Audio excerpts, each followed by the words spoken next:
Hi friends, ఒక చిన్న మంచి మాట ఏంటి అంటే, రెండు నాలుకలున్న పాము కంటే మన ఎదుట ఒకలా మన వెనకాల మరోలా మాట్లాడే మనుష్యులే ఎక్కువ ప్రమాదకరమని గ్రహించండి, తెలుసుకోండి, వాళ్ళను పసిగట్టండి.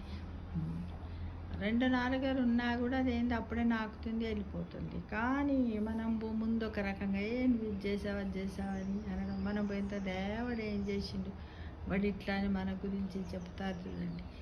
వాళ్ళని మనం ఏం చేయాలి, అక్కడనే చూడు, నువ్వు వాళ్ళ గురించి నాతో చెప్పావు, మళ్ళీ నా గురించి నువ్వు వాళ్ళతో చెప్తావు, ఏంటిది ఇది, నేనేం పద్ధతి అని వాళ్ళని మనం మార్చడానికి ట్రై చేయాలి ఫ్రెండ్స్.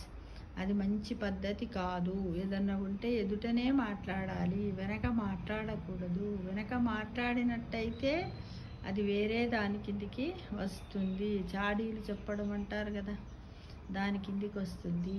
అలాంటి మాటలు మాట్లాడడం మానుకోండి అని మనము ప్రతి ఒక్కరం కూడా బుద్ధి చెప్పినట్టయితే ఇలాంటి వాళ్ళు సొసైటీలో ఉండరు అని తెలుసుకోండి ఫ్రెండ్స్.